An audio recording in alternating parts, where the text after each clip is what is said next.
May educational plan na ba ang anak mo? Kung wala pa, let me share with you this AIA A+ signature. Ito ay isa sa ginagamit para makapag-save tayo for our child's education.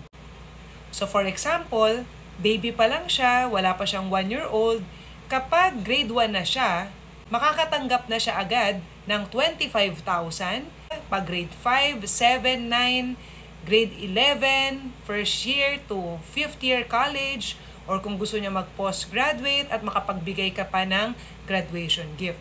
Dito sa plan na to, ibig sabihin makakatanggap tayo ng minimum 25,000 per year every 2 years habang buhay yung insured.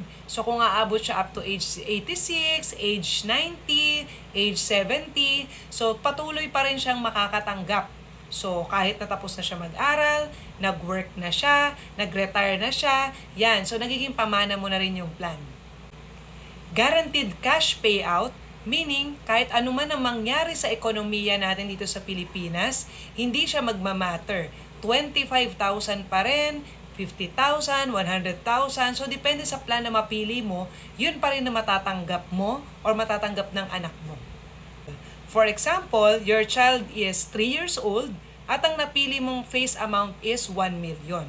So dito sa face amount na to, dito magbabase kung how much yung 10% na matatanggap ninyo na guaranteed cash payout at the end of year 6. So kung age 3 ngayon, after 6 years, 9 years old na siya. Yun yung first payout.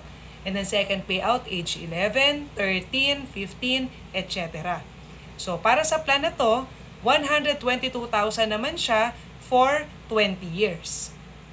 Kung 3 years old pa lang siya ngayon at mahaba ang buhay niya, umabot siya ng up to age 86, ang babayaran nyo lang as parent ay 2.45 million from age 3 up to matapos yung paying period. And then, ang maganda pa dito, 3.9 million yung matatanggap niya. Kaya itong A+ signature, maganda rin to kapag bata talaga. And maliban pa doon, the moment na ma-approve yung plan at effective na ito, covered pa siya ng life insurance na times 2 ng face amount, which is yung 2 million. So kung ito total natin lahat ng benefits of the plan, meron tayong matatanggap na 3.9 million na guaranteed cash payout para sa example na to. Tapos in case something happened due to old age or due to sickness na wala na po siya ng age 86, matatanggap naman ng chosen beneficiary niya yung 2 million. So total benefits received is 5.9 million.